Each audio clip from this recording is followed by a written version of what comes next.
So I'm sure if you've been around my channel at any point, you might have noticed that I have a slight obsession with drawing armour and just metal in general. Always drawing characters in armour, immediately regretting deciding to draw armour, forgetting every single time how to actually draw armour. So today I thought I would capitalise on that by doing a tutorial on how I paint armour. But obviously this isn't a real tutorial, but just me talking through my process and hoping it's helpful. Also, by the way, I think I may be coming down with a cold, so if I sound like a frog at any point, I am sorry. And also, I will be saying the word armour about 1,000,000 times in this video. So yeah, in front of you is one of my original characters called Astri, who is a knight, who, guess what, wears a lot of armour. So she is an excellent model for this video. I think there is a character introduction video about her somewhere on this channel with a bit more of her background. She's from one of my stories called Dreams in the Abyss, which I'm eventually planning on making into a webcomic or something once I finish Chaos Granny, which I am working on, by the way, I promise. But yeah, so I've just talked over the initial stages of drawing armour, but look at me, I started with line art this time. I think whenever I draw armour, I always feel like I do have to draw line art instead of just putting blobs of colour down, which I do sometimes, because when you're rendering, it depends quite a lot on the environment and just the shapes and the form of what the armour is taking. So, you know, if there's lots of spiky bits, those will reflect light differently compared to round parts and things like that. So I started off with some line art and then I put down base colours. So I used a dark bluish grey because obviously she's in an outdoor scene. I imagined her being in a training ground with her best friend Leaf, who's also a knight, so she's having a sparring session with him. So she's outdoors, brightly lit, sunny, so there's going to be quite a lot of sharp lights and bright highlights, and there'll be a lot of blue in her armour because that will reflect the sky. I decided in this that the light was going to come from the left side. Yeah, it's left, so I tend to mirror my drawings quite a lot, so if you've seen any previous processes you'll see that I'm constantly flipping the canvas back and forth. But yeah, so light's coming from the left side, which means all the bits of the armour that's facing the left will have brighter highlights, which you can see here. And you can see that I've also put some blue on the parts that are in shadow because those parts will still be reflecting the environment, but that part of the environment will be like the sky, not the sun. And there's also bits of brown, especially towards the top, because it's such a reflective material. It will also reflect her skin, her hair, things like that. And here you can see I'm just adding some more fine details. So once I've put the basic colours in and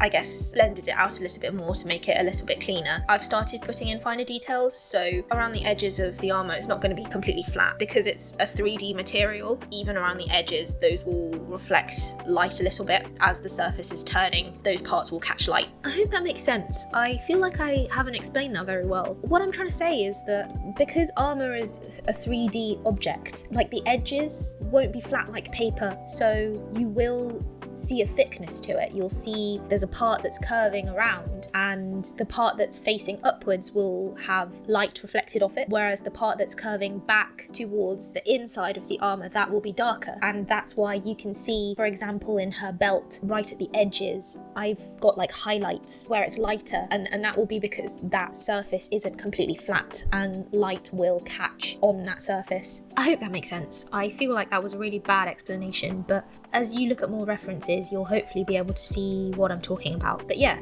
and I'm also just adding deeper shadows into the parts where there will be ambient occlusion. So when two surfaces are coming together, it'll be much darker. And now here's the part where I tell you that everything that I just told you was a lie. It was a lie, it was fake, because actually I decided that I hated what the armour looked like and I scrapped it all and then I restarted everything. So I was a liar. I was a filthy liar.